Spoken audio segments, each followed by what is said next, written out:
Senator John McCain, Republican Arizona, made a trip to northern Syria to visit U.S. military forces and Kurdish fighters and to discuss the campaign for defeating the Islamic State, ISIS, his office said on February 22. The news of McCain's trip to Syria was broken by the Wall Street Journal in a February 22 report that cited unnamed officials. Another report from CNN the next day quoted Julie Tarallo, a spokeswoman for McCain, who said he made the official but unannounced visit to northern Syria as the military's campaign to take ISIS de facto capital in Raqqa unfolds. Senator McCain traveled to northern Syria last week to visit U.S. forces deployed there and to discuss the counter-ISIL campaign and ongoing operations to retake Raqqa, Tarallo said, using the term for ISIS that began with the Obama administration. McCain's office said his visit to Syria was an opportunity to assess dynamic conditions on the ground there and also praised President Trump for requesting a review of the U.S. strategy to defeat ISIS. Raqqa was captured by ISIS in 2013 and the terrorist organization went on to make the city its headquarters in Syria in 2014. CNN noted that McCain, who has a long history as an interventionist on U.S. foreign policy, has argued for more aggressive military involvement in the Syrian civil war. This was McCain's first visit to Syria since 2013. A CNN report back on May 27, 2013 cited a statement from McCain's communications director that he had visited with anti-Assad rebels in Syria. The report noted that while in Syria, McCain met with General Salim Idris, the leader of the Supreme Military Council of the Free Syrian Army. The support that McCain gave to the Free Syrian Army by means of his visit was problematic, however. A report from Rabat on July 8, 2014 noted that several factions within the moderate rebel army may not have been so moderate after all. It observed. Reports coming out of eastern Syria Monday revealed that several factions within the Syrian opposition force known as the Free Syrian Army, FSA, have pledged services to the Islamic State, the group formerly known as the Islamic State of Iraq and Al-Sham, ISIS. Sources and eyewitnesses said that the FSA has handed over its weapons to the Islamic State in large numbers. The Free Syrian Army was said to be a moderate and secular force, which was used as the rationale by U.S. officials to supply the opposition force with weapons and training. Sources told Homs, Syria-based Zaman al-Wasl newspaper that several factions within the FSA, including al-Alathar, Ibn al-Qaim, and Aisha have pledged to support the Islamic State. The report noted that the Obama administration had delivered weapons, supplies, and CIA-sponsored training to the Free Syrian Army. The New American posted an article on May 25, 2013 that summarized the objections expressed by Senator Rand Paul, RK, during a hearing of the Senate Foreign Relations Committee to discuss sending arms to the Syrian rebels. Senators Robert Menendez, DNJ, and Bob Corker, Republican Tennessee, had co-sponsored a bill that authorized critical support to the Syrian opposition through provision of military assistance, training, and additional humanitarian support. Paul had offered two amendments to the bill, one that would have forbidden the transfer of weapons to the rebel forces fighting to oust the government of Syrian President Bashar al-Assad, and another that would have prevented the use of U.S. military armed forces in Syria. But both of Paul's amendments were rejected and the bill sailed through the committee, passing with bipartisan support by a vote of 15-3. Paul said afterwards that it is a mistake to arm vetted Syrian rebels to counter the Islamic State in Iraq and Syria, ISIS. It's a mistake to arm them. Most of the arms we've given to the so-called moderate rebels have wound up in the hands of ISIS, because ISIS simply takes it from them, or it's given to them, or we mistakenly actually give it to some of the radicals, Paul said on CBS's This Morning. In 2013 McCain applauded the Obama administration for providing weapons to the Syrian rebels attempting to topple the regime of Bashar al-Assad, but said that provided arms was not enough. An ABC News report in June 2013 reported.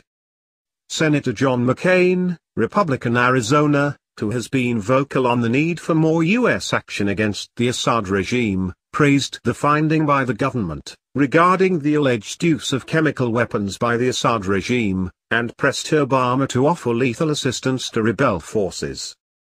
But providing arms alone is not sufficient, said McCain in a joint statement with Senator Lindsey Graham, RSC, that alone is not enough to change the military balance of power on the ground against Assad.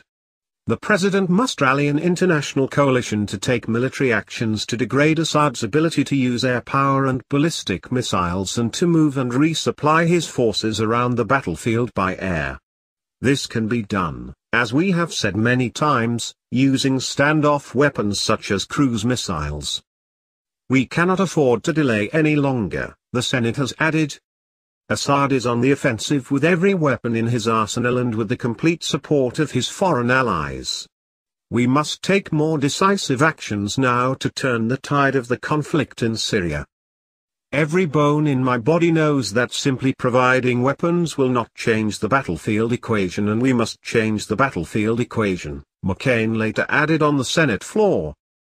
Otherwise, you are going to see a regional conflict, the consequences of which we will be paying for a long, long time. McCain's eagerness to go to war against Assad is reminiscent of the charges that former President George W. Bush made as he built a case for invading Iraq to depose then-strongman Saddam Hussein. Much of Bush's case was built on unsubstantiated information that Saddam Hussein's regime had weapons of mass destruction, WMD.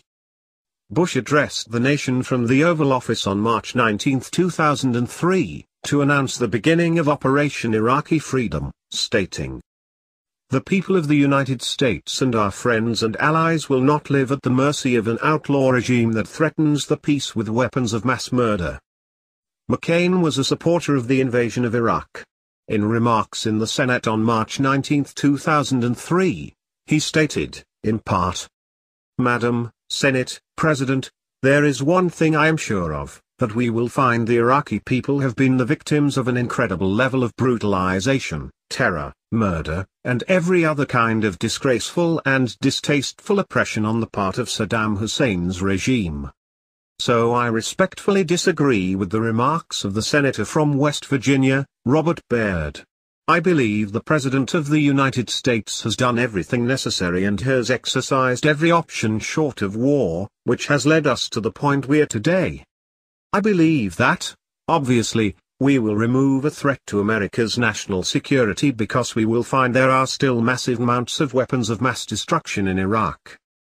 However, after the invasion, the report of the Select Committee on Intelligence on the U.S. intelligence community's pre-war intelligence assessments on Iraq, which was released on July 9, 2004, found that many of the Bush administration's pre-war statements about Iraqi WMD were not supported by the underlying intelligence.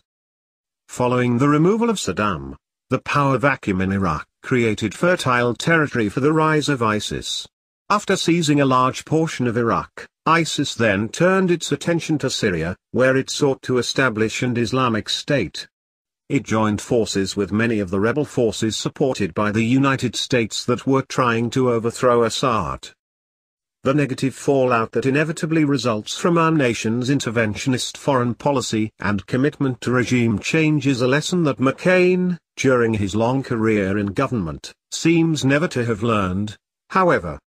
An article in the New American in 2014, Obama's anti-ISIS coalition built ISIS, Biden admits, cited statements made by former Vice President Joe Biden at a speech delivered at Harvard University's John F. Kennedy School of Government that confirmed a truth that the writer said has long been accepted among credible analysts. Despite all of former President Obama's rhetoric, there is no such thing as a moderate force in Syria that the White House claims to have been supporting against Syrian dictator Bashar al-Assad.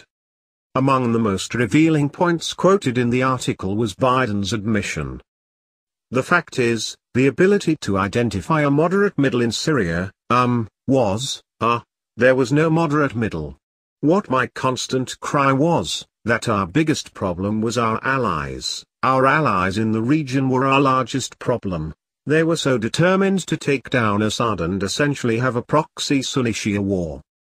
They poured hundreds of millions of dollars and tens, thousands of tons of weapons into anyone who would fight against Assad, except that the people who were being supplied were al-Nusra and al-Qaeda and the extremist elements of jihadis coming from other parts of the world. Biden neglected to mention the role of the CIA and the U.S. State Department in the process, a role that was just as key as the role of our allies. McCain is a bipartisan interventionist, however. Whether the occupant of the Oval Office is a Democrat such as Obama or a Republican such as Bush or Trump, he has never met an incursion into a foreign nation that he didn't like. While he did criticize Trump for calling the recent Navy SEAL operation in Yemen a success, that criticism was based on the fact that the operation resulted in the loss of a Navy SEAL and an aircraft, not on the fact that we had intervened there. Back in 2015, McCain and Senator Dianne Feinstein, Democrat California, both said that an increase in the U.S. presence in Yemen might be necessary to stop Iranian influence in the country. McCain said at the time that Iran is on the march in Yemen. There is one further aspect of McCain's recent visit to Syria that we should consider. That is whether or not McCain's action constituted a violation of the Logan Act. As was noted in a recent article posted by the New American, the largely unknown Logan Act, which was passed more than 200 years ago, is a federal statute that makes it a crime for Americans to seek to influence the policies of foreign governments without official permission from U.S. authorities. The Logan Act reads, any citizen of the United States, wherever he may be, who, without authority of the United States, directly or indirectly commences or carries on any correspondence or intercourse with any foreign government or any officer or agent thereof, with intent to influence the measures or conduct of any foreign government or of any officer or agent thereof, in relation to any disputes or controversies with the United States, or to defeat the measures of the United States, shall be fined under this title or imprisoned not more than 3 years, or both. Although no American has ever been prosecuted under the Logan Act, accusations fueled by the media that he was in violation of the law was named as a factor forcing Trump's national security advisor, Lieutenant General Michael Flynn, to resign after serving just 24 days in that position. Having served in the Senate since 1987 and running as the Republican Party's candidate for the presidency in 2008, McCain is a well-entrenched Washington insider who has most likely built up a political immunity to the forces that drove Flynn from his position.